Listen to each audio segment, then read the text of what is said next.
12. Oh, I thought you were going to say I don't claim them. Yeah, that's what I know of. No, that's definitely. I would still put that in little ones class. Yeah. Well, Phil, they're stretching over, but yeah. Your daughter is how old, Phil? 4. And I know John's got his gaggle. Yeah, he's got a litter. I got a wolf pack. We don't have we're not a litter in the Schutz family. We're full blown wolf pack. Which that explains the facial hair. I get it now. I've got 4. So but my oldest is I think the ranking member.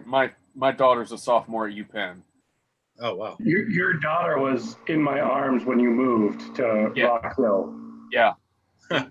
Because you were trying to steal her? My youngest is in high school. Is a freshman in high school. All right, my co-host is coming in. Shit. Excuse me. Sandy Bum!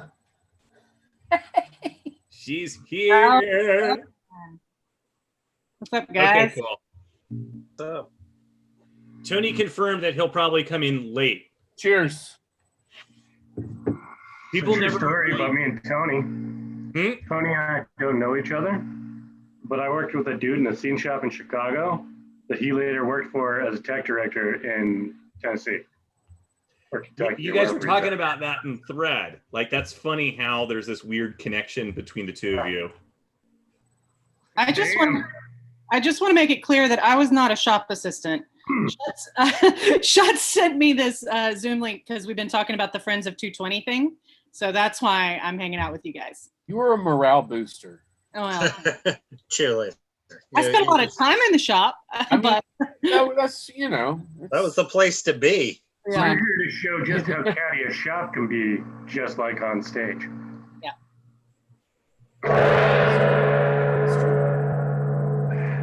Are we recording yet, Phil? Are you recording yet, or are we waiting on? I'm recording. Oh. I mean, it's past 7, so we can talk about whatever. We know that Beichner's coming in late. Tony will probably come in late. I don't know if you saw, I sent him a message letting him know that these calls historically have been going on for over 2 hours. Wow. And so, yeah, Mark's been on one of them. That was a long one. Mine's going to break into part 7 if Schutz really runs out of content. I'm actually going to cut you out completely. You've had enough airtime already. Oh, I cleared my schedule for you. Well, awesome. Well, and the point was, I told Tony that just because he couldn't make it at 7 because he's playing with his kid, that if said kid falls asleep in the next hour and a half, to still feel free to join us. That's the one. And then Beach, I think he's the only, because Stacey Chalmers was supposed to be here, but he had to bow out for family. I know Friday is a crazy ask. I don't know why he'd be going out. I don't know. Has he heard of this thing called COVID? And it's the 4th of November. It doesn't exist anymore. The Democratic coach went away. Yeah. Maybe they just have a play date in the backyard or something. It's really been interesting just in the last 24 hours, like just since this morning, really. It's like, so I still have a Georgia tag on my car and driving around DC. And so typically, and I have like a Falcons thing because of course I do, like at the front. So typically when people see me, they're just like, ooh. Georgian in DC, what are you doing here? Well, no, it's more like instead of a parking ticket, the meter maid will put a note going, I know you've suffered enough already. Here's some beer money. But now the notes I'm getting is, yeah, I've been wanting to take a Georgia boy out for a beer to celebrate. Like, it's amazing. Our stock has gone up in the world a little bit. Yeah. Since 6:30 the level of importance in the past 72 hours has really gone up a couple notches. I got to tell you, like Heather and I have just been saying over and over again, wouldn't it be amazing, like before election day, wouldn't it be amazing if Georgia went blue? But we knew that it was so unrealistic. And then it started happening. And it would go, and then it would stall. It would go, it would stall. In the last 2 days in the morning, I was like, good morning, honey. Georgia's going to flip to blue today. And so then she started saying, it's Groundhog's Day, because I keep saying it over and over again. And I did that this morning. But then I looked at the numbers and I was like, the numbers aren't looking good. It's like 98%. In between my 5-minute drive to work, Georgia went blue. Oh, no, not even my drive. That was Pennsylvania. Pennsylvania went blue when I was driving. Georgia went blue while I was still laying in bed, like chatting with my wife. Yeah. And I was like, oh, That was earlier. Yeah. We were really hoping the same for North Carolina. I know, Tim. I wanted North Carolina to flip so bad. I was talking to my mom this morning, and I was like, it doesn't look like it's going to happen, even though there's still a week for mail-in ballots. But what I really don't get is that our Democratic incumbent governor kicked ass. Yeah. People like Roy. By many points. Yeah. Like, not even a question. Yeah. But somehow we're still dealing with. Yeah, I saw your post that was like, all right, fess up. Who voted for Roy and Trump? and I tell you who I want to kick in the teeth is Cal Cunningham for. Yeah. I mean, come on, man. Each mountain is entering the octagon. Woo! Oh my God, it's all gonna fall apart now. It's getting real. It's getting real. Real crazy. He's having the same. Well, I had to change my profile because my computer had been used by my daughter's boyfriend when they were staying here for a few minutes. You and that's why history. Max, I can't say his last name well enough to not butcher it. Oh, so that's where Maxim. Okay, we get it. But you know what? Good kid. If I had to, I kept trying to find things wrong with him, and I was having a real hard time. Well, you know what? Isn't it where you want to be? Keep looking, buddy. You'll find it. Oh my God! Woo! There he is. And he's got a friend. He's got a co-pilot. Yeah, it's my nephew. Why do I feel like of the guys here, we all got a little thicker, and Beichner looks younger than he did when we were in college. Yeah, seriously. No, trust me, I swelled when I was overseas. Like it's insane. I feel bad about myself. Also, we must have put Beichner through some sort of hell because he was all gray and stuff, looking after us, running around, being like, "Capones!" And then now that we're not together, he's like, "Sad." Yeah, no, I'm very gray. If I grew my beard like Phil's, it would be all gray. So who do we have with you, Mike? This is Brady, and he is literally named after Tom Brady. His dad's a huge Tom Brady fan. All right, I'm executing. Well, you made one person on the call happy and made everybody else roll their eyes. It was really I'm nice a to see. fan, so trust me. It was really nice to see. Well, Brady, welcome. We're gonna ignore why you're named Brady. You're cute enough to let you stay. Thank God. He's fascinated by this. My bad. What is happening? So, Mike, how long have you been back in country? A month and a half. Got back Nice. mid-September. Going back out January 7th.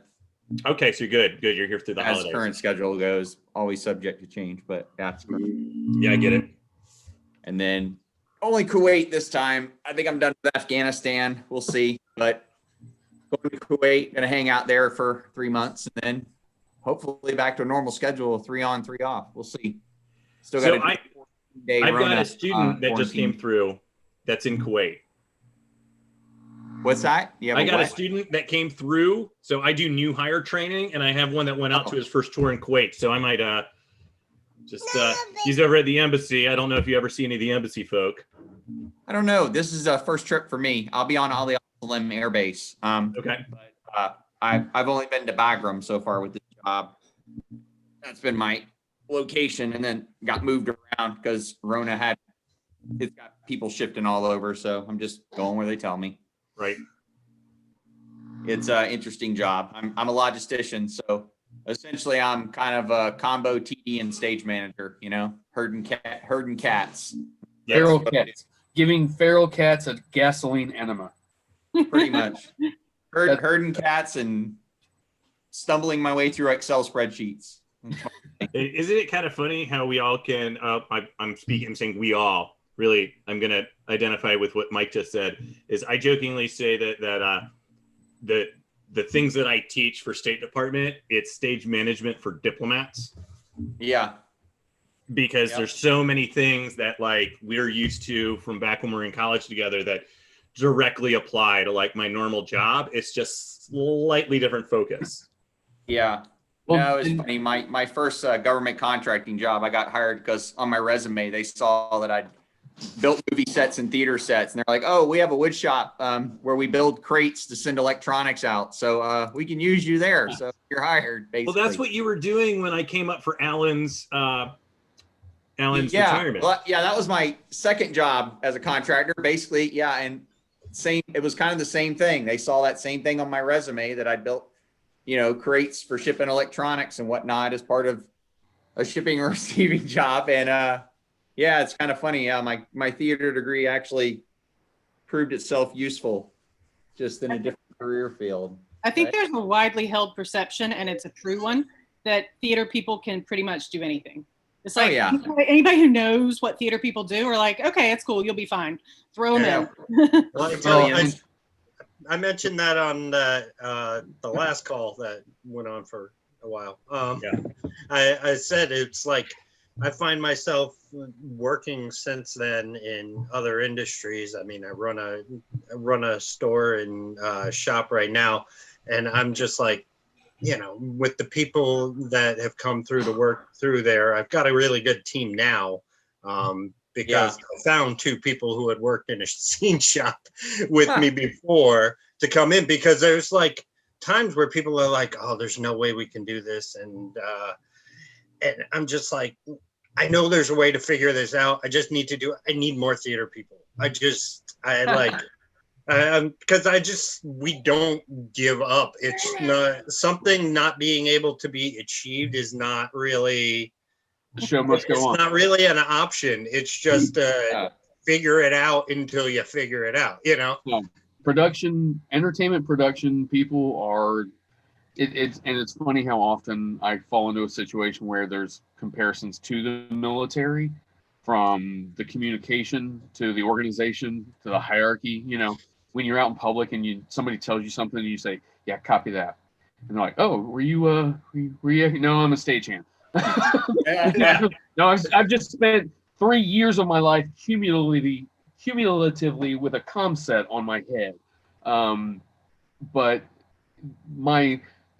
even the deviation that I took outside the entertainment industry for several years when I designed kitchens and was doing kitchen, bath, and cabinetry and whatnot. And even then, I told people a lot of times that as from a real world perspective, this is one of the most applicable uses of my skills in putting too much crap into too tight a space, using mostly boxes and making it look really pretty.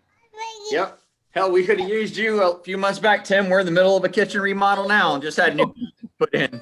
Good times. Oh, that's good times. Yeah, now I got to get back overseas to pay for it all. Mike, are you in the same house? Are you in your grandparents' house? End of everything, then the building end of everything.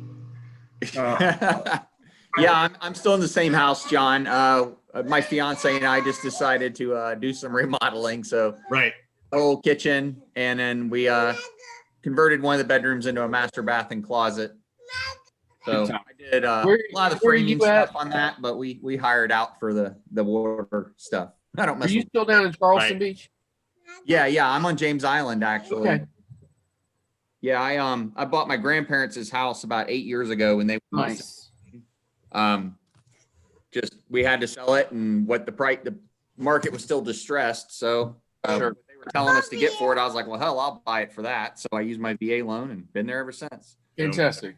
Yeah, Heather and I stayed there. The only good financial decision I've made since I got out of college. Heather and I visited a number of years ago. We stayed the night with Mike, and it was there was still a good deal of the house that you had just ripped apart. There were just like so many projects going on at the same time. So I'm now looking behind you, and it's like, oh my gosh, he has throw pillows. Yeah, there's paint on the wall. Like I'm at my fiance's house right now, John. This is in our house. Well, I was about to say it looks, but it would look a lot different. Okay. Well, I was about to be impressed, but he was trying to give credit. I'm out in Goose Creek right now, actually.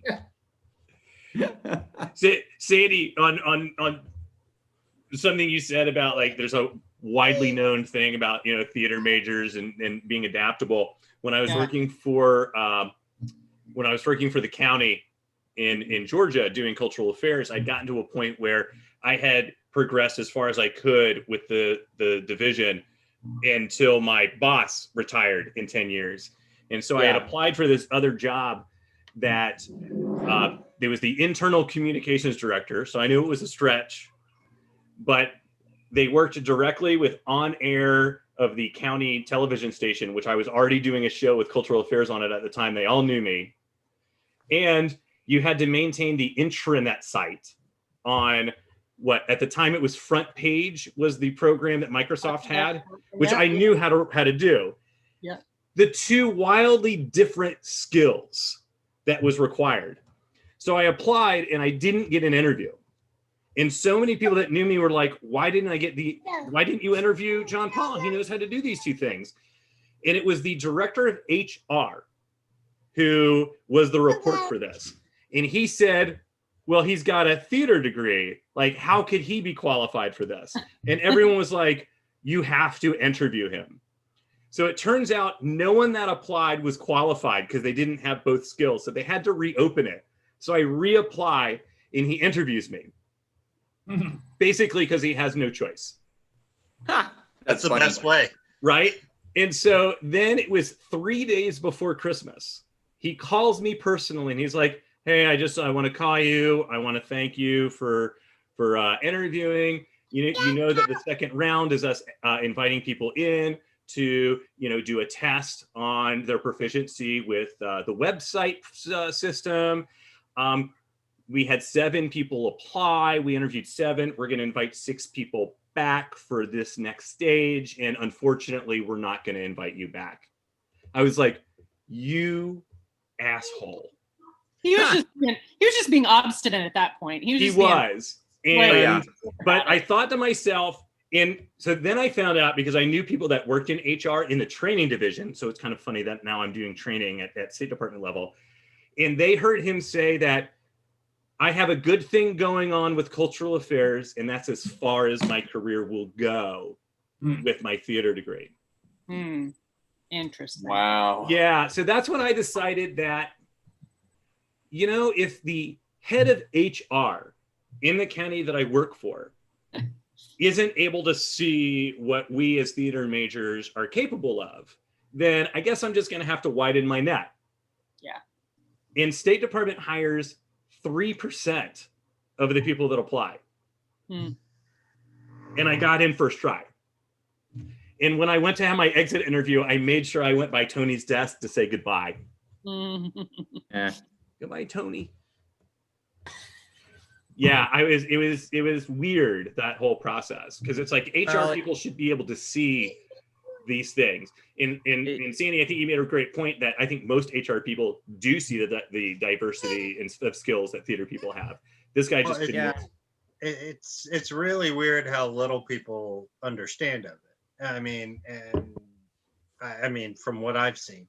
And I mean, I know for me, until I was really in it with both feet, it was kind of hard for me to know all that's involved and all that, you end up acquiring and taking away from the industry. I mean, it's really, because it's so all over the place. It's really, you do whatever the hell you need to at any given time, regardless of what it entails. There's very little, not my job, man. That doesn't happen. You do it. It's like you just figure it out and you do it. I mean, like, what did we all grow up with doing theater?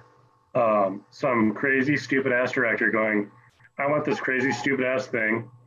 And going, okay. And going, how do I do it? There were 2 people that were crazy ass directors in here, as well as crazy ass tech. Yeah, I was going to say, I had one of those. My first one was Phil Canzano. I was going to say, growing up, I still deal with that every day. Yeah. I can think of examples with like pretty much everybody here. Like, Mark, we need a rotating working diner, complete with a grill. With a grill, yeah. I am Mike, building we need a kitchen and a working screen door. Hire imaginary invalid set to move. Oh, we also need an elevator trap, right? You know, Mike, like everything I ever worked with Mike on was just like, here's something really stupid that we need to have happen. Mike, you're the guy for it. Like, make this giant fountain work. Go. Hence why he was looking all old and gray by the time he got out of college. Yeah, Now go. What is that? No, I think Tim was the fountain actually. This is the spaceship that I you do the fountain building. for Much Ado. I did do the fountain for Much Ado. Yeah, I didn't want to steal your thunder there. No, that was filling me. We after cutting a mile of bricks. I just remember the brick, Tim. I remember cutting brick with white T-shirts on. It looked like we were bleeding, and both of us turning to each other and going. It was a post-punk sort of ghetto Billy rock grunge feel that we were going for. Yeah. Black boots, blue jeans, white shirts covered in brick dust. You know, those maroon boogers are the ones that really get. It is very bad. It's almost as good as Masonite. You still got almost that thing. as good as Masonite boogers. Yeah, and that jacket. Oh my God. That jacket's been around for 29,000 years, approximately. Mm-hmm. No, that was the fountain was us for Much Ado, which was, and I missed the Shakespeare Project talk because that was definitely a significant part of my Charleston time, especially. I know it sounds like a broken record, but Romeo and Juliet, largely because of the experience with Mary passing, there was so much that happened. I mean, a lot of us grew up in that show. Do what? Yeah. We grew up. I mean, for me, that show was the first time I feel like I had lost somebody that wasn't just a grandparent. And the fact that she had helped me with my costume the night before or the night of. Yeah, I'd had several friends pass in high school, which is a weird experience in itself. Yeah. Like when I was in high school, I swear to God, like 4 or 5 different kids, because of car wrecks or this, that, and the other. Just it came at a good clip. But then in college with Mary, and especially with her being my advisor and everything, that was a moment. That was a moment. She was mine also. But it also brought about a lot of strength from a lot of people. A lot of people showed a lot of strength in that moment, and that was also great to see. And was it you and me when we shut everything down and the light wouldn't go off? Was that you and me in the Emmett? It was me and Stacy. I thought. Were you there too? I was at the patch panel for that because I was doing the gen packs. You just blew my mind because Stacy didn't remember that story, and it's because that wasn't Stacy. It was you. I didn't do it. Actually, there's your problem, Jimmy. You got the wrong buddy up in that story. That was you with me on R&J. Go ahead, Tim. Yeah, no, that's the ghost story I tell people is that. So I just want a point of order. Yeah. Can someone just tell the story from the beginning, please? Tim. Okay. This is the time to do it, obviously. Romeo and Juliet. Mary passes away. It's a completely freak occurrence. It was 2-3 days beforehand. She went to the hospital, and nobody really knew what was going on. Literally, it was just insane. 3 days later, she was dead. The day before opening night. It was the night before we were supposed to open. Yeah. The night before she open. Passed in her sleep. And Todd McNerney, who was directing the show. Evan directed the show. Todd McNerney was around and stepped in to fill the role. The Capulet Lord and Lady role and the Montague Lord and Lady role had been combined. It was an adaptation. Right. It wasn't a stock version. It was a good adaptation, but she was the sole, whichever, I can't remember, Montague or Capulet. Capulet. Todd. Because Frank Costa was Montague. Todd came in to do the role. No, excuse me. No, he was, sorry, didn't mean to interrupt, and I'm Sorry. being stupid. But no, it was Frank Casa was Capulet because he was Juliet's father. And Mary was Montague. Montague was Montague, yeah. Todd. Correct. Anyway, sorry. That's okay. Show goes on. We do opening night. Curtain call. We'd focused a small spot on Mary's curtain call spot. I can't remember right now where Todd went for curtain call. It may have been at the end. They may have put him in next to that spot. But Ralph was there. Ralph, her husband, was there in a full tux and came up and laid a dozen roses in the pool of light special that we had set for that. And it was clapping and weeping for a hot minute. And we all left for the night. Normal shutdown, blah, blah, blah. We left for the night. Come in the next day. This is crazy. I swear to God, I've told this story 1,000 times, Phil, and I apologize because it was Stacy in the story, but I'm glad to be getting it straight now. I get there the next morning first, open up. And was this because I was acting TD that year? Yeah. Must have been. Yeah, I think you. And that's why I had keys to everything because we were by ourselves. No, this was between Rick Cole and Rick Hill. Right. Okay. Okay. It was pretty much my lighting internship with the shop too. My history has gone awry, but you're right because Much Ado was actually before this. No, No, it was after. it doesn't It was matter. after. It doesn't matter. What You Do was the first show I saw. So you walk in, Tim. I walk in and open the Kong doors, ghost lights on, and so is the special. The special is still on the roses. I was like, that's weird. I thought we shut everything down. Walk back into the shop and doodle around, whatever, kind of, blah, blah, blah. I graze back into probably look at my watch. Where the hell is Phil?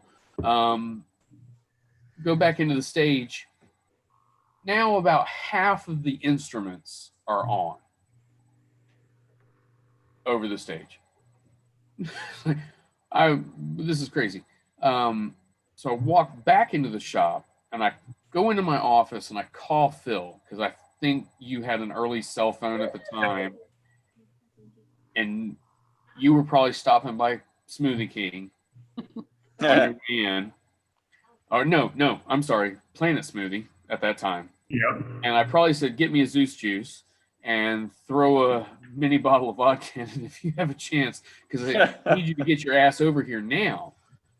Something weird is going on. You shut down the system. And I just remember the response. Yeah, of course, we shut everything down. He gets there a few minutes later. We walk into the theater. Every light in the entire house is on at that point. He runs up the spiral headed to the booth to look at the board. Did I go? You went to the booth and I got a ladder to look at the packs on top of the spaghetti rack. Everything was whatever. Everything was off. Everything was still off. We started we were trying to figure out whether I think I started trying to find Rick's number to call him, Rick Cole's number to call him, and find out if he had any words of wisdom. Thank you. We were looking for the mains. I guess at that point we still didn't know where the main breakers were to any of that equipment. Or we did, and we tried them. But we both basically hightailed it out of the theater, went out to the dock, smoked about 17 cigarettes in about 30 seconds, just twitching. It was the weirdest thing. And we didn't get Rick on the phone. We finally decided to walk back into the theater, and maybe that was when we were going to go find the mains somehow, some way, and turn power off to the entire building if we had to. We walked back in. We got about 5 feet on the stage from the Kong doors, and all the lights went out except for the special, and we watched that just slow fade to black. So there's a reason why every night that I ever did tech in the theater during a run when we put the ghost light out, why I said Goodnight Mary. And that was, I think at that moment we both looked at each other and were like, yeah, we didn't walk out. I don't think we walked out into the Emmett for like a good 3 or 4 hours after that. We're like, I don't know. and then, so at that point it was like we knew Mary and Emmett were both in there. Well, Because- and you know, so the night of, so our final dress, Mary and I actually hung out a little bit in the. Yeah, I remember you telling me this story. Yeah, and so I had this like leather armor that I had to put on in a scene change. And I was having a hard time with it, and she came over and helped me, and she spent the entire time saying, "Why would anybody ever design such an asinine, complicated costume piece?" And she's like, "I really got to stop designing such asinine, complicated pieces," making fun of herself. And it was like one of the longer times I ever spent with Mary, and like just the two of us. And she told me just how excited she was to like be on stage again, and that she was one of those like tech costume people who had started out like in high school and whatnot wanting to be an actress, and that the theater project was giving her an opportunity to perform again. So the idea of her soul finding its happy place in that stage where the rest of us are is like not surprising to me.